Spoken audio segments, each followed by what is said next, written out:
Matt's head speak. There we go. What happened? Oh, welcome to Critical ReRoll. The podcast by the critics for the critics about Critical Role. I'm one of your hosts. My name is Matt, and I think the fifth thinnest should just lighten up a little.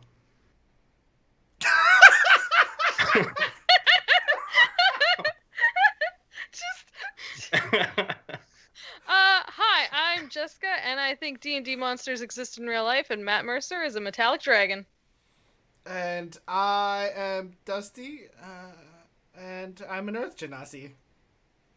Because I'm Dusty. You know, it didn't take long, but it took long enough for me to be embarrassed about the amount of time it took me to get that. Just like a fraction of a second. Anyway, what are we talking about today, guys? Critical Role? No, we're going to talk about something else. We're going to talk about, Diceology? Anti-disestablishmentarianism? Spelled with propaganda. S, not spelled with a C like we thought. And yeah. We found things. We found episode 18. Yes, special soap. Okay, Skype and me streaming does not like each other because you guys all sound like robots. I don't know if you guys are sounding like robots. Oh no! Uh-oh. That's okay. Let's see how it goes. Oh, it's time for Critical ReRoll when there's tech issues. I am a robot. Destroy all things. Nope, we're good. I'm gonna wait for an all clear from Dustin. You sound good. You sound good. Does that mean I Beep, have to keep beep, talking? boop. You have to keep talking now. Excellent. Okay, where was I? So, episode 18 takes place after episode 17, because that's how numbers work. And it's the second half of the Victory Pit battle, which everybody had... I mean, originally I thought the Victory Pit was like kind of proving grounds thing, but now it turns out it's waves of monsters, and so now they're on the third wave. They fought... what else have they fought? They fought the Otug. Oh yeah, the poop mouth. Poop mouth. They fought the poop mouth. And then the frosty dogs. Snow mouth dogs. Yeah, the frosty dogs. Snowbark barks. The snowbark barks. The winter fresh wolves. 4 out of 5 dentists approve the use of winter fresh wolves, but not that fifth one. He's a jerk. And then now they're fighting Charlie the Heel Giant. Ow, Charlie! He bites, he hits, he throws things. That was one of my biggest fears, because going in, I was like, he's not going to have anything to throw, but Matt, like, gave him something to throw as soon as he walked in. He knocked over that pillar. Oh, true. It's like, damn, this Mercer guy's really good at Dungeons and Dragons. With this fight, what interesting things, because usually we like gloss over combat, but what interesting things do you guys want to touch on? I have one, and it's like a really cool, but like a simple thing that Matt did, but it's really cool. When you run kind of boss style fights, you don't really have too many things to make it balanced for like the single boss. And so what Matt did with this one is he just gave him a single legendary action to use on someone else's turn. That was and cool. It, I like that. Was super impactful. And he gave it a name too. He was like solo monster retribution legendary action. Like I can't remember. It was like a lone, like a lone rager or something like a solo rager, like a rager, like. Yeah, he said something like that. I should have wrote that. He said something. Something like super anime style. You announce your attack before you do it. Yeah. But just that little thing, I never would have thought of that. No, that was really cool to give it a little more toughness. I mean, not that it doesn't hit like a frickin' truck. Frenzied Solo. Thank you, Axe Lobo. That's what he said.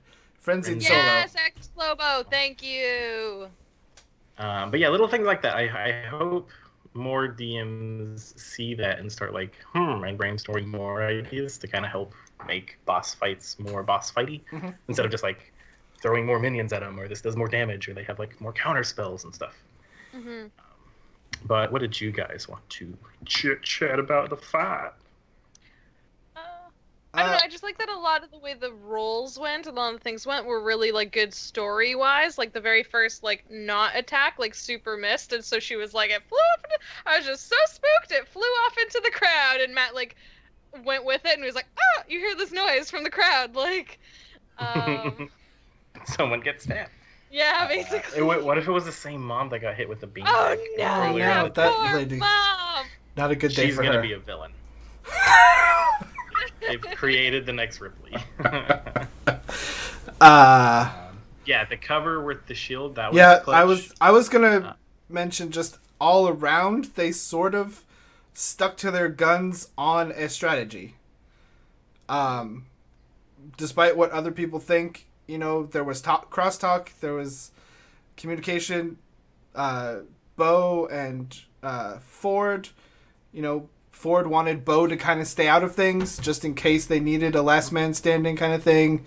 You know, everyone stuck with cover. The only thing I think was Yasha's allowing the truck hitter to get advantage.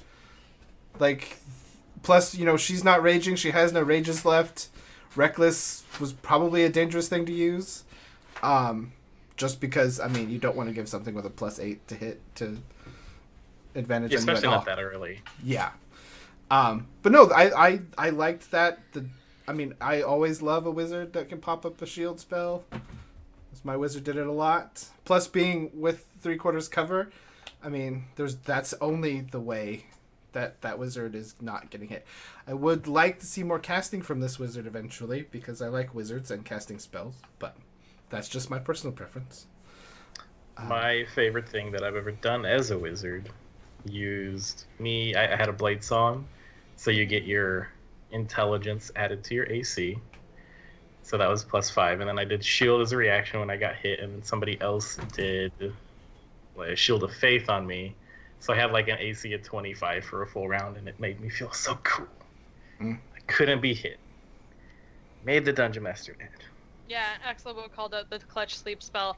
I didn't think, like, when Caleb said, like, oh, like, I'm gonna do sleep, I was like, there's no way that's gonna work. Like, I was like, because I've never seen a sleep spell have enough HP to take out, like, a big bad. Yeah, I thought the same thing. Bad. I've never seen it work in any of the games I've seen it used. Yeah, so I for one, did not think it was gonna work, and when Matt started describing the giant falling asleep, I was like, wait. I thought he was trolling. I thought he was trolling. Me too! I thought he was just fucking with them. I was like, even Travis like, wait, what? He's gonna like shake it off and like be fine, but like no, they like he did it. And Channel T Swift. Yeah. Shake it off. Yeah, it was weird. I was confused by why Caleb was like, I can't damage it. Like, yeah, you can. Well, he tried You twice have the to fireball it, ability and to. both fireballs sucked hardcore. Like, literally did 1 point of damage at one point. So I think he was kind of like giving up on the fireball. But yeah, no, that did. Who ended up not got the? How do you want to do this with the crossbow shot to the belly button? To the belly button. Right in the Unbelievable. button. That was the off button. The Giants off button. You've heard it here. Yeah, and so. Yeah. Yeah. I think it was 23. I have a childhood story. Yeah. Yeah, 23. 23. Just Yeah, Caleb not- gets the. Sorry. Um, Oh! When they had the moment when they did put to sleep, and they were like, ah, what do we do? Whatever, heals! Everyone, they're like, and so it was like, I love that, like, Jester, I think she lay on hands to Yasha and fed a healing potion to Molly while Not was drinking one back herself. And, but, like, Yasha gave, like, Jester a little, like, side hug, and Jester was like, I grab her around the middle and I give her a big hug! Like, I was like, aww. Because if you remember, very first episode, Jester is the one that Yasha took a shine to. Mm-hmm. I didn't remember that. I didn't know that. Yeah. As soon when they like first met, and Molly Mock says something like that, whatever is like, you know, like a cute one, and then Yasha's like, yeah, Jester's pretty cute too, you know. And they kind of just walked away. So they win. They leave. Not unties somebody's boot. It's the old man of the stubborn stock, and they fight a wyvern. How do we think Mighty Nine would have fared against a wyvern? Oh man, I don't know. Like, So much worse. I think they would have panicked a lot more. there might have been a lot more. I think there might have been a lot more panicking, maybe, just because it's Well, because that thing can inflict status effects, right? It can't paralyze with its tail. Yeah, so they would have been screwed. I don't know. I feel like they might have. I feel like if they'd gone up against a wyvern, they might have underestimated it a little more than they would have the hill giant. With the hill giant, I think it was like everyone was like, "Oh fuck!" right off the bat. But with the wyvern, especially the way that Matt. Okay, sorry. The way that Matt like described its wings being destroyed and everything, I feel like you would immediately look at it and be like, oh, its biggest feature is taken down, right? And immediately took it down a notch in your mind, but no, I don't know.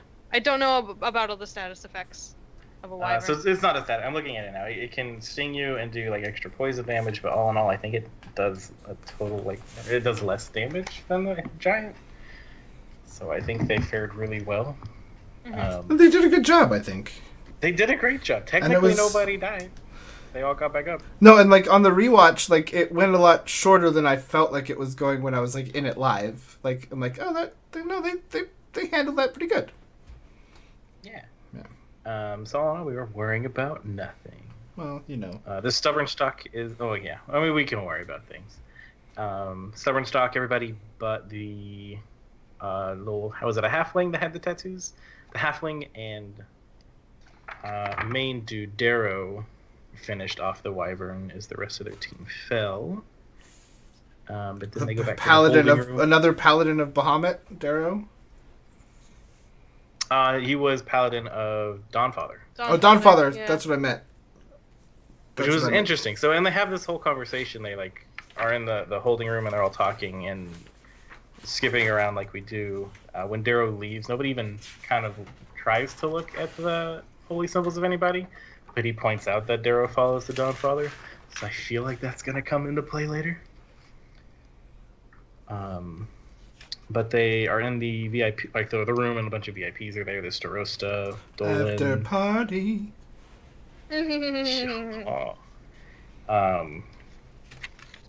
Not too much was gleaned from that other than just them getting a lot of thanks and praise for winning this thing. My favorite part of that, though, was Ford does ask, like, hey, is there a way to make it easier for us to pass through the Tri-Spire? Yes, I thought that was so smart of him to think of. And it's like, it's always Travis. It's going to be Travis coming up with, like, this thing, because he just got to sit and watch for hours and hours and hours last campaign. Yep. He was raised right. He knows Matt better than Matt knows Matt. I thought it was interesting. How come the Starosta has a cowboy accent like Ford? Oh, no. Because Matt is nostalgic from a creek. I don't know. That's interesting now that you bring it up. Well, because is he from the menagerie? Well, no. But I don't actually know why. But what I think is interesting is like obviously, I don't know where his accent comes from, but maybe the accent Ford is doing. We know it's not his own voice because we've heard his own voice in his dreams. So maybe the accent he's trying to mimic is from a different area than his own. It's from the wherever the Starosta is from. So maybe it's from the Zadash area or something like that. Maybe he heard it on his way, like, down, leaving his township. Down yonder. Maybe. That's interesting. I hadn't thought about that. Yeah. Let's see what all happens. And there as well. And that reminds everybody that there's a war happening. And they're immediately wanting to get out of town ASAP, but not before they try to go talk to the mages in the corner, which I was very confused as to why they wanted to talk to them. Why would they want to talk to them? I think... they talked to the Starosta. They asked about the attack, and he's like, "You may want to talk to those guys over there." So he sort of led them into that conversation, and so they go over there, or Yasha and Bo go over there. Bo. And I thought that was such an interesting, like, choice of people to go over there. Like, it was so funny. And it started with a joke. She's like, do you want me to talk to them? And I was like, yes, we do, Yasha. Yes, go talk to them. I was kidding. But But Molly wasn't really kidding. Molly was like, no, I think this is a great idea. And I like that Molly's finally like pointing out, hey, Jester and I kind of stick out if people talk to us. They're gonna remember us later and be able to point us out. Yeah. Well, but Yasha is a Aasimar. She's she can unusual. blend in a bit better. And as we discovered, her backstory makes it sound like she's a Jorhassian spy. So it was not a good call necessarily. Yeah, it was the worst call.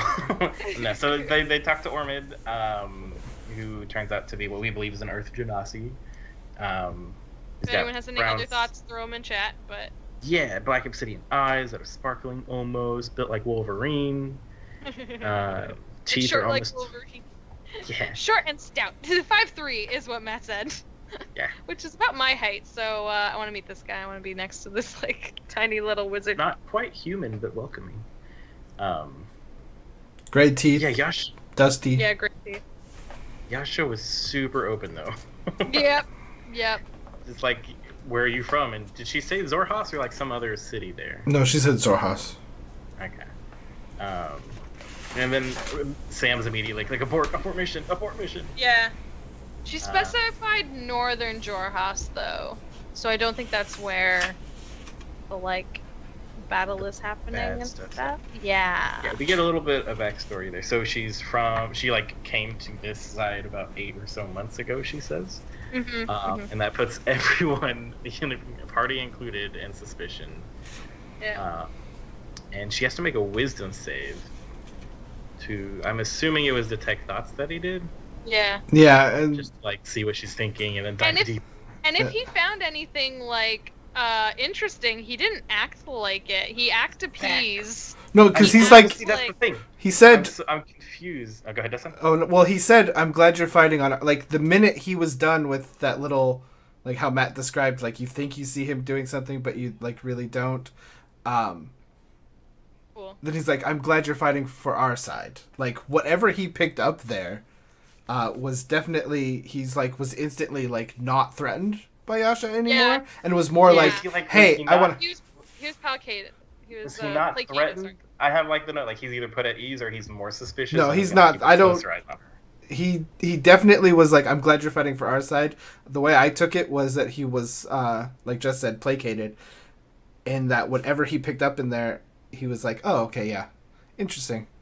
That he found her interesting and wanted to talk to her more, especially because probably whatever he got through that spell, and then knowing that she willingly came over here because she didn't want to deal with Jorhas anymore. Yeah. The more interesting part to me, though, was that Trent Ikathon invited her to come talk to him more in Rexing. Yes. Rexingtrum. Well, I think that's where he's kind of... He wants to brainwash her. Maybe. Well, and see, this is us knowing nothing about Trent Ikathon yet.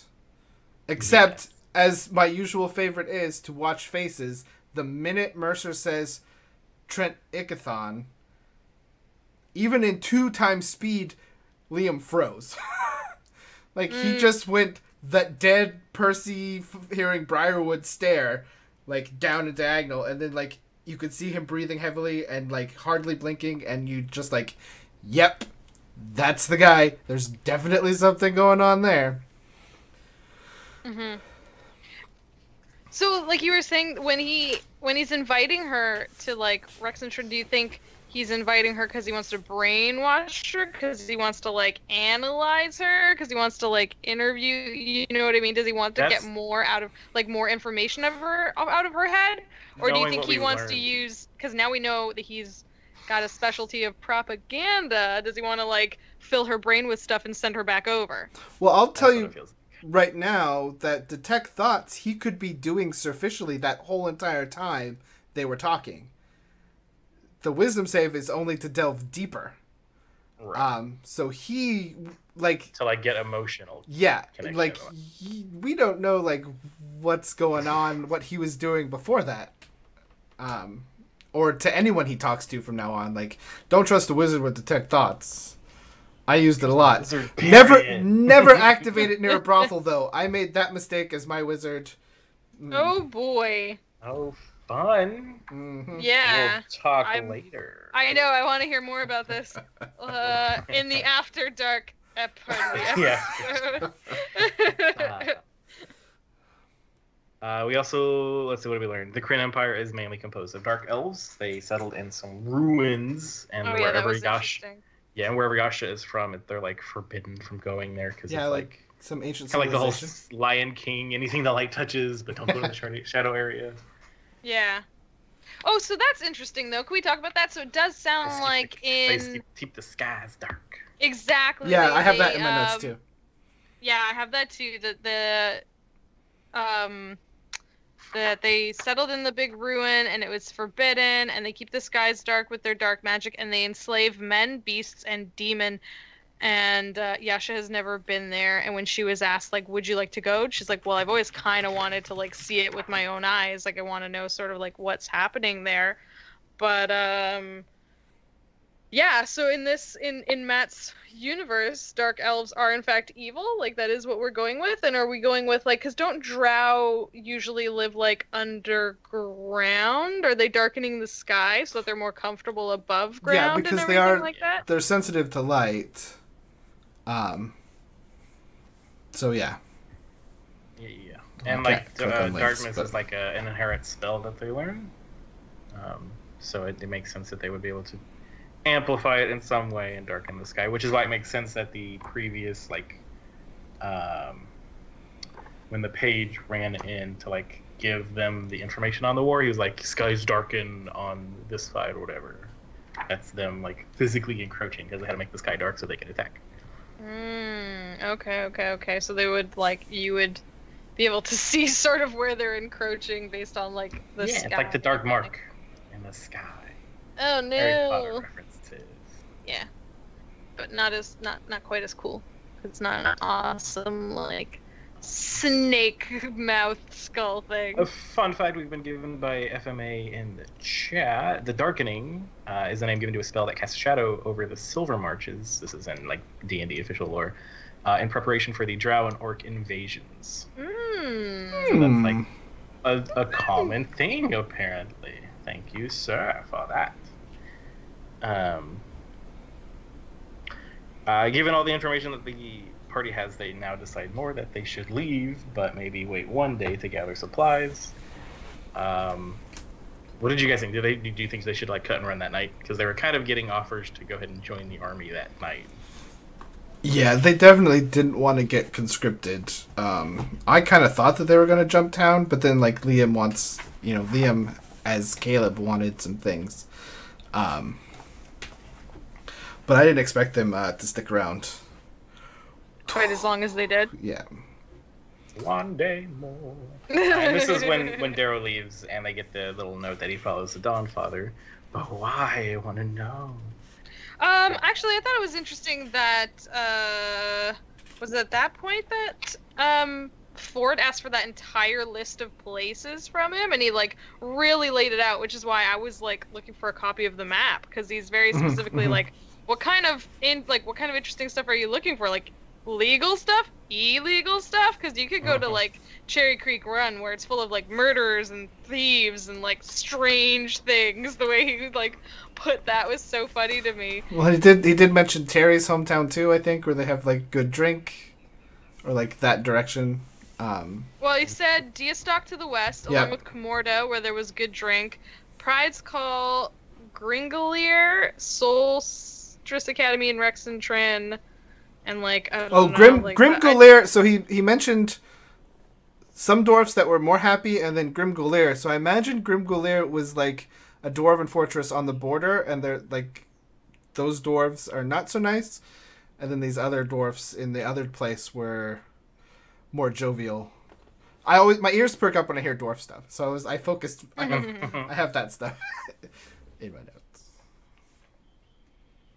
What else? Jester propositions the Starosta. Oh, that was so good. I love that on several occasions through this episode, we had Jester offering her like therapist services.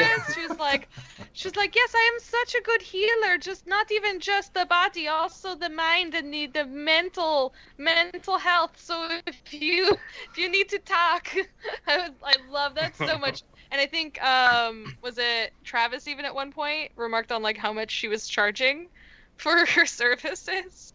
And I saw at least one person draw a really cute little picture of Jester, like Lucy and Peanuts in the little, yeah, like, I always the think therapist that. is in. Yeah, It's yeah. super cute. I missed that, but yeah, I was like when she was offering that, and then I think when Ford made the joke like, "Did you offer whatever to get your services?" My mind went straight to like the little therapy in session booth from Peanuts.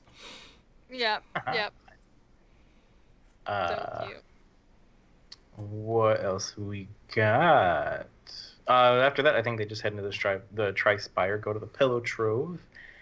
That's when Caleb and Bo pull back, and Bo will only take Caleb to the library if Caleb explains his fear of fire. Mm-hmm. Which I don't think it was I thought it was kind of confirmed it wasn't a fear of fire. It was kind of just like, because he uses fire a lot. I wouldn't use it. A revulsion of it. Yeah. Yeah, just his reaction to fire. Like, why does fire make you like a little? Yeah. Interesting stuff in the chat. Still wondering about that. Does the gentleman even know they stole the D20 that was sparked by? I wonder if the theft of the dodecahedron sparked the invasion. Well, see, what's interesting about that is it makes sense that they would have tried, that the Kryn dynasty would have, sent in their their scouts first, try and steal it back. That doesn't work. Now they're doing a big push. It happened pretty much immediately after, right? It makes sense that this is all just, what if this is just them trying to get their shit back? Seriously. They want to have the babies. They need to have their babies. So that makes me, this is my question that I have about the dodecahedron. We know that it gives a bit of fate to the person who focuses on it. Then why did the Drow describe it as what they need to keep? So is there more to that than there are more of them, of the beacons, and I'm assuming there's a specific ritual. This is just surface level stuff. That's what I'm thinking. There's more either because I wasn't sure whether the whatchamacallit was lying to them, the Drow was lying to them when he was telling them what it is, or if it was more of we have an semi-animate just back, or if it was more of they haven't delved deep enough to figure out what is going on there. I don't know. I think it's gonna, as they use it more, I think someone's gonna get this time you also unlock this. Oh, I see what you're saying. Kind of like what happened with kind of like Exalted the versus Vestiges. Sometimes the Vestiges, they have this thing already, but then when they did the right thing with it, suddenly when they go ahead and sword swallow it a little bit, suddenly they get a bigger sword type sitch. More fun stuff in the chat. Did we ever get confirmation on if the Crown's Guard believes that it actually melted? Because there was somebody following Caleb when he was holding it, and they ducked out.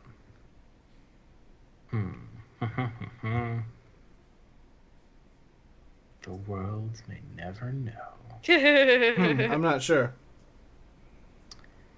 It's going to be interesting. One thing that was interesting, when they were talking to Ormid Haas and Trent Lickitung, they were it's very convenient that we were there the day it was attacked. Why were they there when it was attacked? Right in the exact spot. And is Trent his central thing in Rexentrum? Because inviting Asher to Rexentrum makes me believe that he spends most of his time at the Cerberus Assembly base in Rexentrum. What was he doing down here? Well, I thought he was. Well, because given what we know later, he's a teacher at the school. And is the main school in Rexentrum? Yes, the main school. So he's probably just here for harvest time, and for this sneaky plan he tried to get through but failed. Bugger. Trust no one. Or not Bo. Jester gets her package. Yay! Oh, okay. I really thought it was gonna be bad, but I was so happy. It was so good, guys. It was so good. It was so joyful The whole and time happy. I'm like, it's gonna be bad. It's gonna be like everyone was like, Traveler. Oh God. Jeez. Dark much. Who hurt you, and why don't you trust anyone anymore? I don't want to talk about it.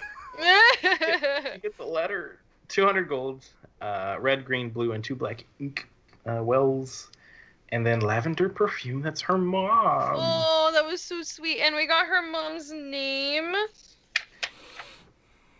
I had it. I misplaced it. Marion Lavore. Lavore? Oh, what a pretty name. Lavore.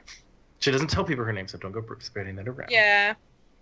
It's highly... And she did mention that there's still, like, some trouble going... Like, the tensions are still high, and hopefully that will die down. And she mentioned that she was a little bit sick.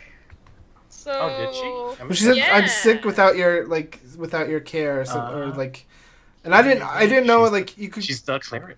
Yeah, and you could take that, like, one or two ways. Like, I didn't know if she was just, like, sick in the heart that her daughter wasn't with her, or if she was actually, like, sick a couple times and, you know, she didn't have her cleric daughter. But either way, it was touching. And how she talked about, can't wait to see the woman that you're going to grow up into, or come back as. And Laura read it so beautifully. Like, it was such a sweet letter, and Laura read it so beautifully, and it was like... I loved her, like, cutaways while she was reading it. Yeah, like, dear sister, that's me! And, like, I miss you so much. I miss her, too.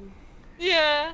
Like, Laura, she's fantastic. That's so true. She needs me because I'm the cleric. Because I'm the healer. Uncle Ook mentions, is this Laura's maternity escape clause? Question mark.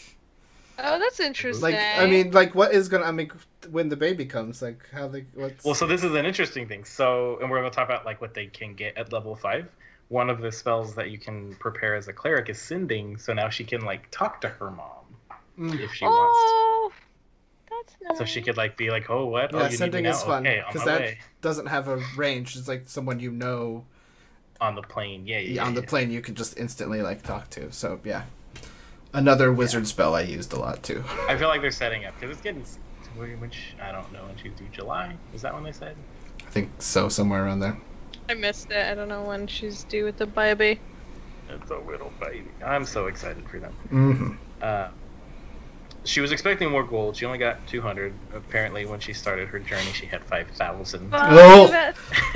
Cool. I'm gonna do a gesture right now and just hyperventilate. Yeah, she just like fully just started hyperventilating. It was so cute. But then Not like is trying to reassure her, and she's all like, "Well, maybe your mom's just testing the postal service, because you know sometimes people steal mail." That was a nice call out too. Yeah. But they end up putting the 200 gold in an emergency fund. Somewhere safe, and then Molly gets some massage peoples that'll feed and talk to him and do some other things. Best hands. I think it was best hands and best conversationalist. Was what he finally came down to. Yes. Yeah. And the person's like, I think that's a 2-person job. And it's like, oh yes, because he was like, he wanted one person just like, and was it? I think Sam was like, wait, so someone's like feeding you steak while the other one gives you like a full body, and he's like a full release massage. Yeah. And the best part is it happens in the room with Ford and Caleb because and he's like, so are you on the bed? And he's like, I'm not anymore. They both end up leaving the room, and Caleb gets his own. Sends a message to Not to bring the monk. But before that, they remember that Yasha and Not have their rats. Oh, yeah. And my favorite line from the episode, they're like talking about, because Bo and Not are going to go get room service. Rats. So Yasha's like, well, you go take my rat and get it cooked. And he's like, well, if I don't eat your rat, do you promise not to kill me in my sleep because you're a Sahasian spy? Oh, yeah, that was really good. He like, came out of nowhere. And at first Yasha was like, no. I can't promise you that. Like, she couldn't promise that. But then they eventually get the food, or they don't get the food. They go see Caleb in his room. This is when I have 2 pages of notes. Take it away. Go ahead. I'm gonna let you do it. Who, me? Go ahead. Can you handle it? You literally just said I have 2 pages of notes. You So did. Okay, so Both- after both we you get... guys roll a d20. We get a little... I'll roll a Only one d20. hand. Oh, see, that's... Nope. I have 4 Okay, I'm literally not right gonna next to me. lose, You so got a can 4. I try. rolled for Jess. She got an 11. So yeah, Okay. Jess still loses. I mean, I said I have 4 d20s, like, right next to me. Oh. I rolled a 15, technically. Dog, please. So, we get, after the nice little Ford college sitting in the hall thing, we get, Caleb goes and gets his own room. Yep. Away from everybody else. He calls, Not to go grab Bo, and we get the bomb drop. Where it's basically, how do you feel about the, like, he very poignantly is just like, how do you feel about the Empire? What's your opinion on the Empire? What do you think it's doing? How do you think it's going? And, checking back and forth to make sure that she's telling the truth, that Bo really just doesn't give a shit. Surprise, surprise to everyone. And she did make the mention, that was a very neat mention of that she watched her father work really hard for them and then, like, sacrifice a lot for them. Yeah. And then, in true Liam fashion, he just cuts straight to the jugular with, I will tell you the story of how I killed my mother and father. And I'm like, Yeah. Murder. Murder. I like How that I right murdered before that, my mother and how father. I murdered my mother and father. I love that how right before that, just to double check, like, Caleb checks in with Not, and he's like, will you leave with me right now if we need to? Like, he, like, already prepared for, like, if Bo flipped her shit, that they would just, like, bounce immediately. Like, I love that extra little bit of, like, protecting his own ass. Yeah. And I totally forgot about the whole part where he asked everyone else to leave the room, which Fool 103 pointed out. He did tweet later that was... He shouldn't have done that. He thought later on hindsight that it was better to just... Half the fun of the D&D is watching everyone react to the things that they're not supposed to know. But yeah, he did ask everyone else but Bo... for Bo and Not to leave. And it was... I loved Laura leaving. Yeah, I knew Laura She's was like, just Bob, like, bitch. Bob, bitch. I didn't want to listen anyway, bitch. Yeah. Because you know how Laura doesn't like secrets. Favorite part of the night. Yeah. But, so yeah, he says, I will tell you how I murdered my mother and father. And he goes in to talk about how he grew up in a town called Blumenthal? Blumenthal? Is that what it was? Blumenthal or Fall? I think I have a T. Okay, so Blumenthal, where he was a bright young boy, a little Hamilton-esque,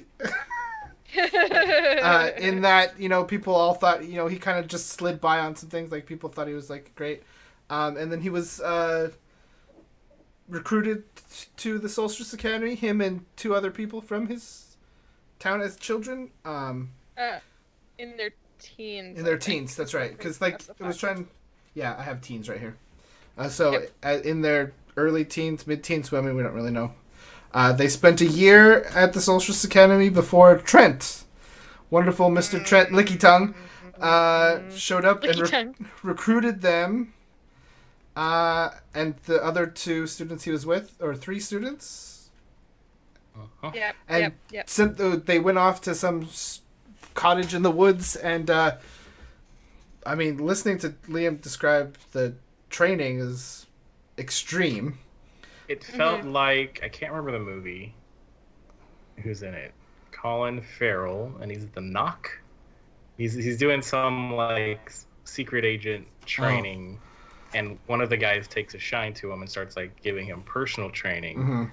But in the end, it turned out that guy was corrupt, and he was training him to, like, kill the other students. Yeah, shit. My problem was I kept having a lot of, like, feelings of movies where I've seen this kind of thing, and, like, I couldn't remember, like, specifically, but, yeah, so these kids were out there in the woods training hard, hurting each other, being hurt by Trent, like, not pulling punches at all, And then he also drops a lovely little bomb of that's also where he fell in love, but that's a different story. But that's a different story, yeah. Because Liam can't help but throw bait out for people to be like, what, wait, and then never touch it. So maybe we'll hear that story again. He then said after the training they started bringing in traitors and bad people, and these kids would just murder them, execute them. And then one day he was allowed a little vacation home, and he overheard his parents talking about rebellion and like fighting against the Empire and revolution, and he was appalled and ran back to Trent and the kids and told them, and apparently this was already sort of like a set stage in their development. I'm like, this whole thing is just reeks of this. And now that, I mean, we learn later what Trent is as like the Cerberus Assembly. General and like, asshole. You know, the face of the Empire. He's basically the marketing guy for the Empire. He cultivates that image, right? He cultivates the brand, he cultivates the image, and apparently he's out there brainwashing kids to be machines for the Empire, another cog in the wheel, and using their magic for the benefit of the Empire. But to, like, what really, what are they really up to? And so then he, I think it's Adewolf or something like that, and Astrid were the two other people from his town. They go back and they murder their parents each. And then Liam, as Caleb says, that, when...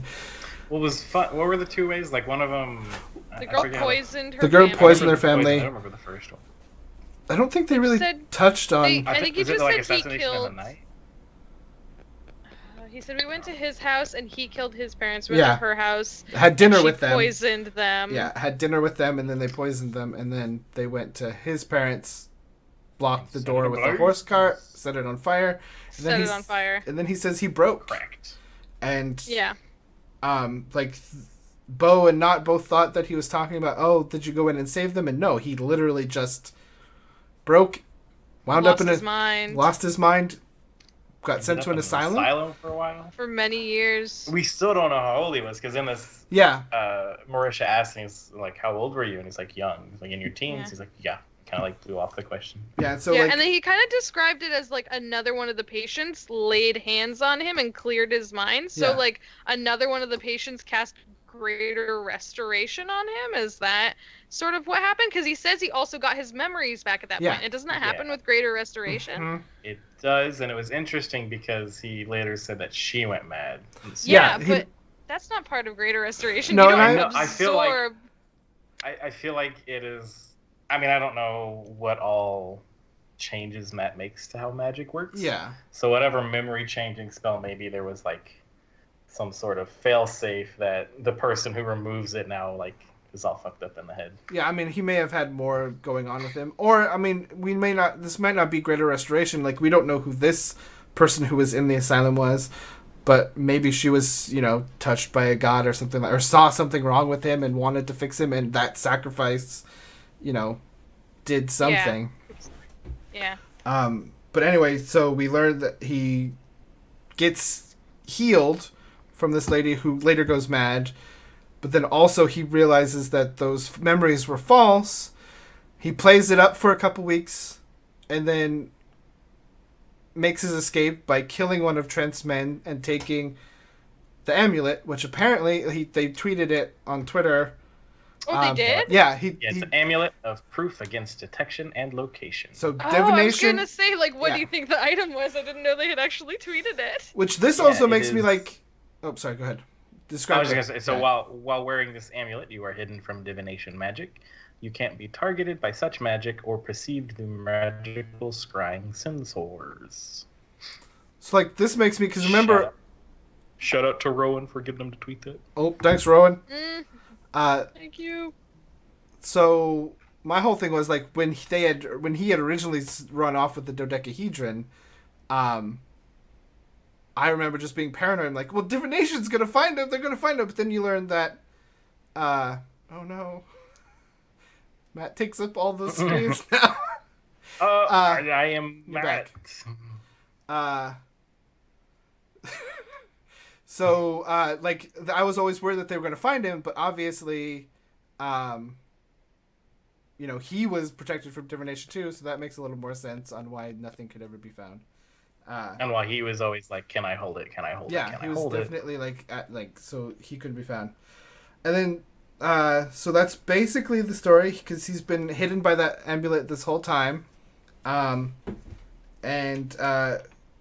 He definitely, at the end, he talks to Knot a little bit, and like he wants the books because he wants to be powerful, and he wants to change this. He wants to fix this somehow, and he thinks magic is the way that he can do it, and he has some ideas, but he really needs to get into that library, which is why he told this story.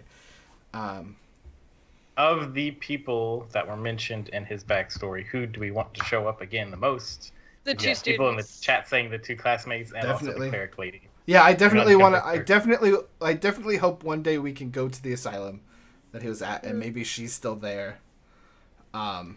I still want to know the timeline. That's the I most important definitely thing want to me. know the timeline. I want to know how old this guy is, because we know that he's been on the run for 5 years since he left the asylum. He did say that, and it's been 5 years he's been hiding.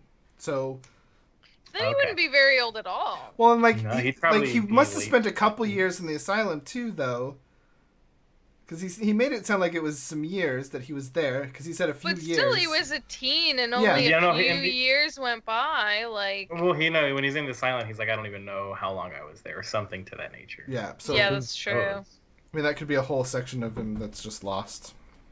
Maybe the lady that put her hands on him was Pike, and now she's mad, and now they have to go save Pike. Shut your mouth. You take that back. I will not. Liam said that he's 33. Thanks, X Lobo. In his 40s. Okay, so that's -5 is 28 is when he escaped. And he was a teen when it all went down. So was he maybe 10 years? Like 10 years-ish? Oh man, that's maybe. A long time. A long time in an asylum. It's amazing he's still alive. But yeah, I do like Sam's kind of rebuttal when he's like, "Yeah, are we good?" And he's like, she was like, "What you did was atrocious, and it was terrible. It was an awful thing." But what was it like? She can't forgive him until he's able to. Because I have in my notes I have not dropping the truth bomb that Caleb can only move past it when he forgives himself. Because he definitely does. He literally said to Bo that I am a horrible person. I am just a disgusting. I am a disgusting person. Yeah. I like that Bo turned it into well, you realize that you have a responsibility now. You need to get rid of this dude. You know what he's done, and you've done horrible things with and for him. So it's basically your responsibility to take this asshole down or stop. He's like, you can and especially because his gaze. Two options, focus on this guy or help everybody else. Which by that means you could take this guy out still. Yeah, and she mentions his gaze is now on a member of our party. You know what Yasha, he's capable of. What does he want with Yasha? Yeah. Yeah, that's probably why he never bathed. So that was not kind of called out. You wear a mask. You physically wear a mask. That's why you're. Yeah. Well, he sees he sees himself as disgusting. Why not just to him? It's why bother? Why? I am literally dirt. Yeah, we've had this discussion before. I remember in a previous episode we talked about the moment when he grabs dirt and literally puts it on himself. He literally, had what was it, mud in his pocket, and he immediately smeared it on his clean face because And that was after Jester was kind of jesting at how much gold is a lot of gold in her eyes. Yeah. I don't think it's a disguise. I think it's a matter of him seeing himself as dirty and unclean and unable to ever be good and clean again. So he just he physically feels the need to be dirty. He feels it on his inside, so he needs to express it on his outside. It's Franciscan Franciscan monks. They thought the flesh was not the worthiness. and so they would wear like clothing with really irritating stuff on the inside and self-flagellation and things like that to remind them that the flesh was weak and bad and like not great, and like the soul was like the attained purpose. To him, it's sort of his penance. His penance is just being what he feels on the inside, on the outside. I don't even know if it's penance. I don't think he wants to be redeemed. Well, no, I don't think he wants to be redeemed either. Yeah, no, he's on a not a suicide mission. But he's only got like one focus. Yeah. Do we feel Trent is evil for the lulz, or a Knight Templar sort of, or a Knight Templar sort who does this out of twisted loyalty? I don't know if it's... for sure he thinks he's the good guy. He's the worst sort of evil villain, the kind of evil villain that thinks Dolores Umbridge evil. Yeah. Oh. Yeah. Kind of like such a well-written villain that you can't do anything but hate them. Yeah. Yeah. Like because they think they're like doing the right, kind of like Doctor Doom, where Doctor Doom thinks he's doing the right thing, and he like is doing a right thing, but you get arguably Doctor Doom is like does some actual good moral stuff, ambiguity. though. Yeah, he's like, it's my world and I'm gonna fix it, but the way he's fixing it is real awful. That's kind of what I see this guy, like he's gonna fix it. Magneto was a lot like that too, though. Like he had that benevolent. Once again, Magneto was like in the end did some good stuff for the mutants. It's just it didn't matter what humans he had to crush along the way to get there. I guess I think Dolores Umbridge. No, Dolores Umbridge is probably the best. I think is the best analogy for that. Especially because she's also political, and he is a political. Like he literally, we found out his title was Archmage Civil Influencer, which is such a hilarious title because basically it's like propaganda specialist. Mm-hmm. Like it's literally like, get all people to our cause at any cost, like type thing, which I think was so interesting for him. I love how much like Orwellian stuff is happening in this. It's very Animal Farmy, very 1984. Like it's just very. Well, and we also get Caleb's Empire. end goal is finding some way to bend reality. Ugh, that's not going to be a good thing. No, do we see Caleb eventually going dark side, or is he already have like that little E in his character alignment? I think that he is. Go ahead. Oh no, you finish. Go ahead. I think his. I think his focus is just a little. It's a weak point. His knife edge focus on this one way to do things, like just getting that and finding. I think, it's probably not the best, and it might cause a lot of friction with everyone else if he ends up if that's all he cares about. I think the rest of the 9 need to, help him see that that's not the way. And I think that the secret needs to come out for the rest of them, because I don't think he sees how much help he'll be able to get from a bunch of people that care and support him. I think if he keeps on this path, it's a one-way ticket to he's going to ruin himself. And this kind of makes him and Nott's relationship more dangerous, because Nott is gung-ho. Like anything Caleb does is never wrong. Caleb's always right. I'm going to be here by his side. I'm going to help him get to his goals. They need to get Nott off of that, because his goals are not great. Not great for him, yeah. I like that after Nott was doing her little talk with him, where she was all like, saying that. I think the first thing she did was go over and hug him. You know what I mean? I was like, I know everything you did was horrible, but you have to forgive yourself. And she kept pushing that, and he was so not ready for it. And he was like, it's okay, I have an idea. And she was like, does it involve a lot of books? What? And he kind of went what's the word? Not crazy, not ecstatic. What's the word? Just he was very hyper focused. I know I can't think of the word either, but I know what word you're looking for. There.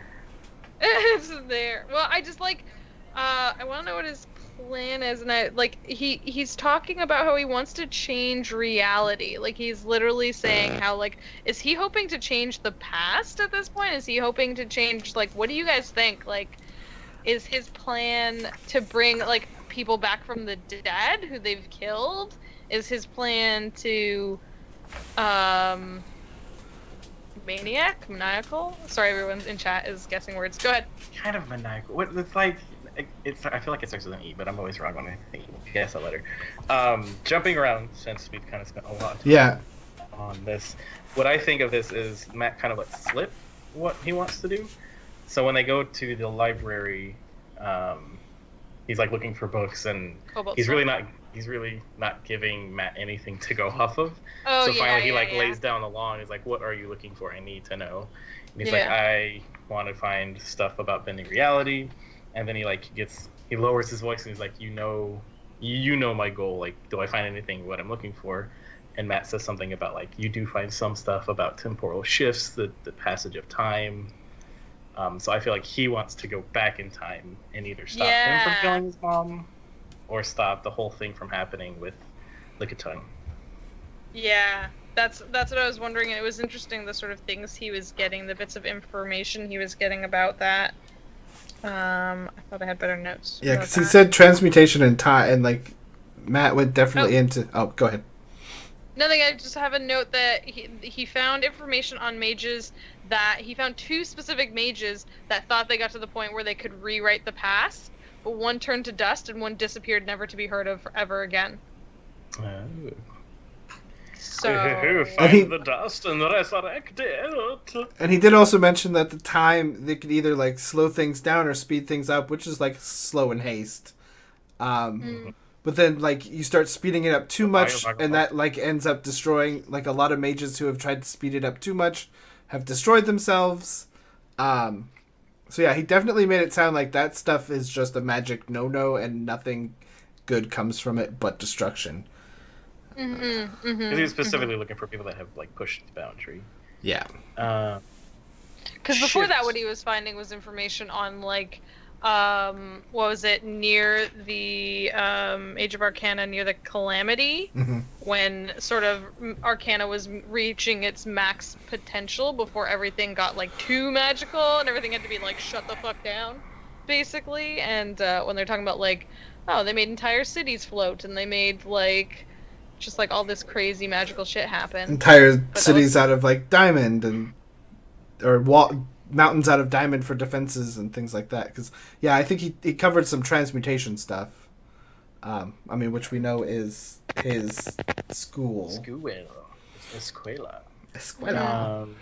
Shifting to the rest of the peoples, they find. Well, Jester recommends let's be caravan guards, and we'll leave the town that way. But then they run into somebody who's the Lawmaster's looking for you. So her, and I didn't really pay attention to her voice the first time, but I like the voice Matt was doing for her. A kind of, she's been up way too long dealing with this shit, kind of tired. He literally changed it from one scene to the next, where she got more tired in the second. Too. Yeah, and it got it literally, and I think he said he was she's tired. You can hear her accent slipping, and her voice sounded was it not kept being do you need tea? Do you need a lozenge? Do you but she wants to contract them as legionnaires to her in service to the crown, and they're gonna protect people, and they get 15 gold a week, and they each assignment has its own bounty, and they would mainly be hunting outstanding criminals, acquisition of resources that may benefit the Empire. What does that mean? That's shady sounding. The extermination of dangerous creatures, access to places and resources not readily available to the general public, and their first contract would be for something that's worth 10,000 gold. Oh man. They were all interested for half a second in that. They were well, maybe. Yeah. I will sign up for this timeshare, thank you. She's upselling the crap out of the whatever it was. Can I jump a little bit? Yeah. I have one thing about just... Cerberus Assembly. Well, I was just gonna say, in connection to what you're talking about with Lawmath Orentha. Lawmaster Orentha. Because they went and saw her the first time, there's a bit of a scene shift, and then it goes back to them with Lawmaster Orentha. They all thought it was going to be the gentleman that she wanted them to go after, but when she like let slip that it was the hawker, then they were like, "Oh, that's not the gentleman. Maybe we could do that." And like, I love that Jester tried to like argue it out. She's like, "Maybe we do this first one for you. No contract." And they then, keep doing like sidebars. Like, we see if we like it, and she's like, "No. Unfortunately, you have to like sign all in on the first one." They're like, "No." Yeah, the image of they that. They really wanted that 10,000 gold. Like the image of them like asking her questions and all of a sudden all going back to a huddle and then coming back and asking her questions and all. And then Matt was just like, you guys don't have to decide this now. I get that this is hard. You can take the week. Yeah. And he doesn't make it easier for him later. One note that I got from them being in the library, the service assembly was named. It was like a reference to the group that existed long before the Age of Arcanum, and they work for the king. And they were apparently they were a bunch of mage families. Yeah, at war in Rexentrim that like almost caused too much fucking shit.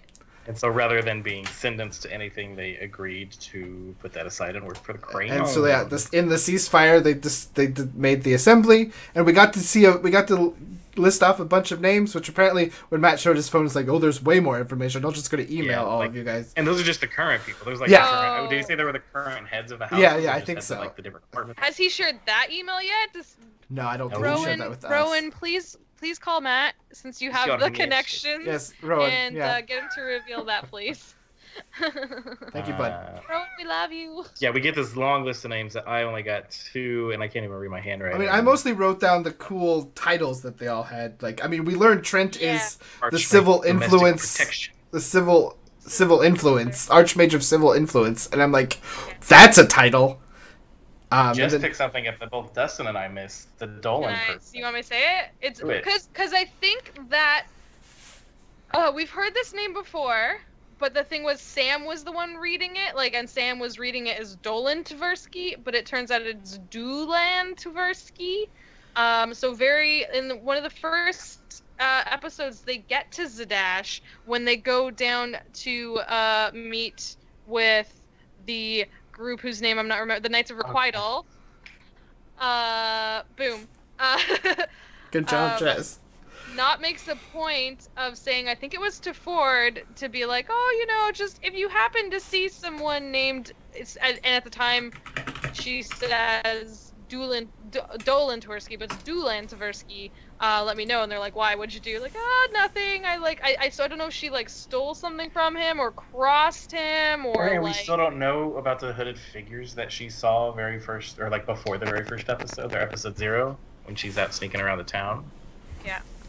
But now we know that Dulan Tversky is the Archmage of Diceology, which we all tried to look up. What does it mean? I have to find it again. Hopefully I spell it right. It was like, oh gosh, it was like misinformation or fake science, like pseudosciences, or Diceology is the study of orthodox bias, academic blind spots, irrationality, pseudo-scholarship, and fraud influencing bad social science research. Okay.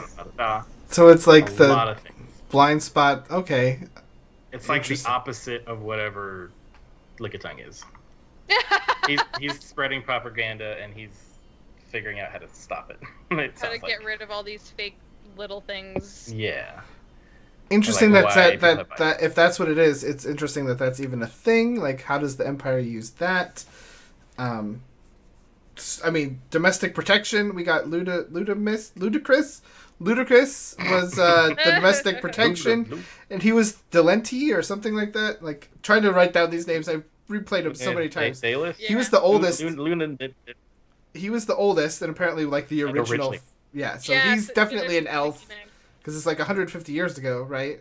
Yeah. So, I mean, if he's one of the longer-lived races. Yeah, or species. And then there was Marquis Jenna, who's one of the younger members, who's the Archmage of Industry.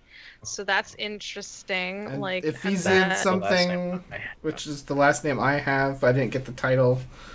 I have Lady Vess, Headmaster Vivin, Lord of Antiquity. No, that was Vess. Headmaster Vevin, or whatever it was, is Conscription, and then Ormond Hast was Cultivation. Cultivation, yep. Yeah. So that was and we did get good information from Pumat. Ormond does love critters. Oh yeah, we forgot about That's that. Well, right. When he freaks out when over he the sees cat. That was the cutest with Frumpkin, and what's funny is that Caleb was in Frumpkin at the time, so he's like, "What am I seeing?" And then he's like, "God, I can't take it anymore. I jump out. I leave. I like the how cat body." he had like specified like, is this Trent or Ormet? Like, yeah. Because if it was Trent, I could imagine a lot worse. Oh, that would have been fun. He would have like panicked and like me too. Firebolted through Frumpkin. Yeah. Yes. I'm really glad he didn't poof him, because like that would have made them stop and be like, wait a second, there's a fucking mage around here. Like, there's I don't know. I feel like they would have seen it. They would have known like a familiar from a cat. You know, that's how I feel. No, I think only if he had poofed they would have known. But because because he just loves fluffy things, he saw a fluffy thing and he was like, "Hello, little fluffy thing. Don't get stuck inside. Go shoot outside with you." Like, oh my god! Just like, ended I up hope sitting that there. comes up more. Yeah. I really want Ormond to be a good guy, even though I think clearly he is. Trent is a horrible, horrible monster person. Well, the other thing, like, I mean, someone tweeted this because I think it was XKCD who did a comment with, the more you sound ridiculous, the closer you are in proximity to a cat. They did. They have like a whole like bar graph or line graph that, you know, you sound like a human, and then when you get in 100% with a cat, you're just blubbering ridiculousness, which is true. But anyway. Other things. So they go meet up with everybody and go to Pumat Soul's place and find that he has sold out of healing potions that the Righteous Brand They has. just keep buying bought 'em out. everything from him. You can't just go to one store. Right. Well, and it's funny. Like, I like these little things, and I don't know if Matt's doing it intentionally. He probably is, but like, timelines matter more so this campaign. So like, they were talking, should we go to Pumat Soul tonight or should we all go rest and we can do it in the morning? And they opt to do it the next day and miss out on the potions. So yeah, like, because war is declared. Like, the whole point of them was getting out of town before war, and then they go to sleep and they wake up and it's already announced. And like, everybody's already moving, people are fighting, shit's already hit the fan. Yeah. But they do, so Jester gets that gem that can restore a spell slot once a day, and that gets 2 super cool arrows. Thank you, Neverwinter. That deal a 1d8 additional damage. Fire. And then they go break up with the Lawmaster. It's not you, it's us. Oh, that was so cute. You're gonna make an adventuring party so happy one. But I like, and then I like the point when Lawmaster Arenthus made it sound a little more like a mystery. Both Not and Jester were like, "Oh, we're so good investigators." They were like, "Oh, we would have been so good for that." Well, and like right now, it's funny because it feels like, because this is when they Matt let slip as Orintha the Hawker. And so it feels like this is Marquette all over again, where Matt's dropping Marquette the last campaign, and they never go until the end. And I was like, Hawker, you should go to Hawker Menagerie, Coast Hawker. Yeah. And then... Go ahead. I was looking through my notes. So the Hawker was previously a Legionnaire. Yeah. They went rogue. They have ties to the Myriad. They were cornered in Deastock, and they slew Carlos. Don't remember who Carlos is. Oh, and no, then disappeared to the Menagerie Coast. Right? Like, I already feel bad for Carlos. Mm-hmm. Yeah, I don't even know Carlos, and I feel bad for Poor Carlos. Long may he live. Long may he reign. He's dead, so... but as they're kind of leaving this area, that we know of. Again. Yeah, we see the Righteous Brand, and they're kind of walking through the streets, getting provisions, but also raising morale by like talking to people, showing like how confident they are. And then they get a little like psst from around a corner, and the gentleman wants to see them, and because they're not already paralyzed with decisions. I know. I love that. Like, they're like, God damn it, we should have fucking left town. Yeah. Like, this is what happens. You didn't leave right away. Everyone starts asking favors. Now you're fucked. Yeah. You've proven yourself worthy. Yeah. Go I ahead. just don't think that the gentleman is going to be as understanding as because Lawmaster Rorentha was like, no, if you can't do it, I totally understand. She was so reasonable. She was like, yes, of course. I do not think that the gentleman is going to be nearly as reasonable if they were like, oh, but we were thinking of leaving town. So you remember when we originally thought that Orenthor was The the gentleman? Lawmaster. Oh yeah, the gentleman. Sorry, yeah. Do we think as soon as they left, she like had a quick line or something to the gentleman, like, "Oh, they didn't go with me. Your turn," or something? Fuck yes. That would be fun. Love it. I love it. Yes, please. Oh, we're the prettiest girl in town. Yes. Oh yeah. That was such a good comment. She was too reasonable. Like they need bodies to help, and she seems too kind to like not be evil. Well, a Matt, mastermind. they talked to her about it, and she. So this is where I'm against both of your ideas on that. I don't think Orentha has any. I'll fight you. Come back and visit me. I'll hug you first. I rolled a 14. I want to referee this fight. Can I please go to? Okay, well you go first. I'm still gonna hug you at the end. Okay. She had mentioned that she knows there's a bunch of corrupt people. Like he made her talk like she's literally just trying to do some good. I think she was just being honest. Like she knows these people. She can't like force them. I mean, I guess she could force them, but like she's trying to keeping her city safe in the fact that the Empire is like sending like, okay, we're at war now. Give us all your resources, and she's just trying to keep her city together and under law. Yeah. I don't see her as being like tied to the gentleman at all. I think she's trying to tie up loose ends by having them off the Hawker, who's not a bad guy at all. I think once again, who hurt you and why can't you trust? I think that Matt makes just as good characters as he does bad, and we can look at examples of like we had Kima all along, who was like a good guy who could have. But they definitely didn't trust. Like in the there were beginning. so many Yeah, I'm just saying there were so many opportunities. That one dwarf that offered them dried fruit. It's on my favorite NPC. I made a Twitter account of Foreman Hyris. Is that his name? Foreman Hyris, yeah. I have a Twitter. I never knew his name. I have a Twitter account of dried fruit dwarf. Okay. So when they go down to the mines, they talk to Grayspine. I don't remember his name. Grayspine. And they like are trying to get information on where they can enter in, and they go through this. They find this little guy in a little room, and he's like working on things. The diabetes dwarf. The diabetes dwarf, and they talk to him, and they're like leaving, and he offers them dried fruit, and then like they leave, and then Grog opens the door and throws them like rotted meat just to get it out of the bag of holding, and then they leave. He's also my favorite NPC. So much so that I made an alt Twitter account back when that was a thing, and tweeted about dried fruit a bunch. I will never forget this NPC. Neither will I. Oh my gosh. Yeah, Foreman Hyris. Shut up, Neverwinter. I do not have a problem. I do not remember that person, but I love that you guys do. Also, they hit level 5! Level 5! And now we get to see a whole bunch of new exciting stuff! I like to hear they all rolled really... roll on the spot, though. Yeah. They rolled super good on health. Super good for their health. Yeah. Which is fun because so I wrote everything down. Crappy quick as a bunny. Quick. So everybody gets proficiency bonus up. It's +3 now. All Ford gets, so he gets another spell slot, and all his spells are now 3rd level.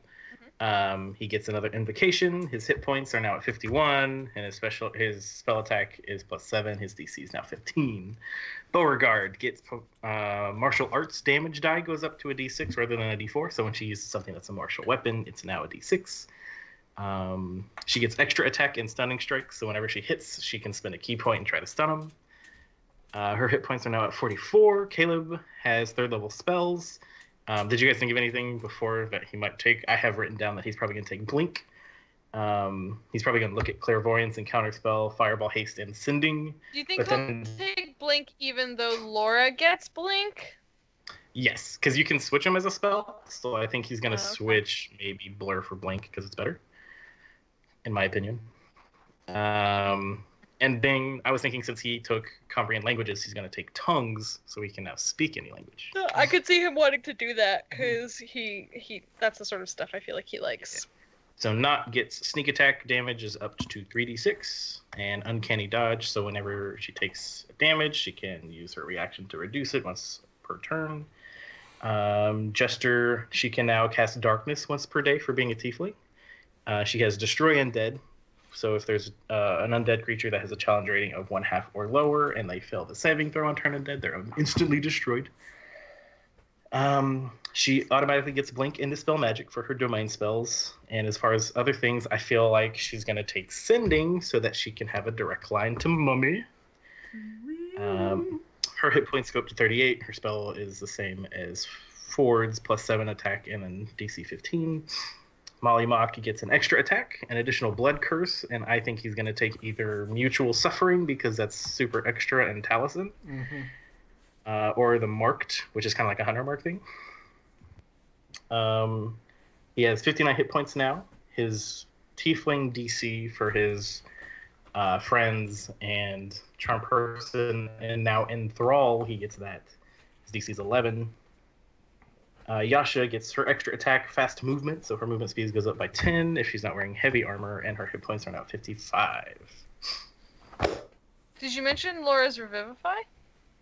I mean, I figured that was assumed. She hit level 3. Every cleric in the world prepares Revivify at level Well, yeah, no, someone just reminded us in chat, and it's just funny because I also remember seeing someone tweet that, like, oh, they Revivify now. That basically means Matt can kill them more. Like, because now they have a way to like, remember some of... Well, she also...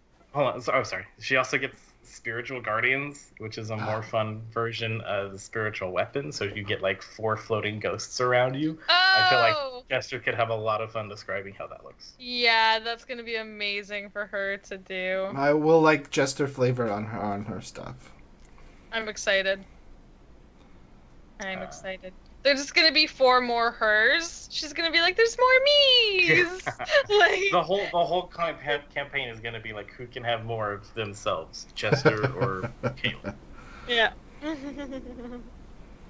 Awesome. Then that is all of the things. There you go. I had. I don't know if you guys had anything. No, that's the end. They leveled up. They saw it ended on that hilarious note of the hooded figures, like the gentleman wants you. Like I thought that was a really good. I'll play us out. I'm just gonna play the song Bye, now. guys. Bye, guys. Tell the 5th dentist to lighten up. I'm just gonna leave the mic on though. Okay. Cool. Okay.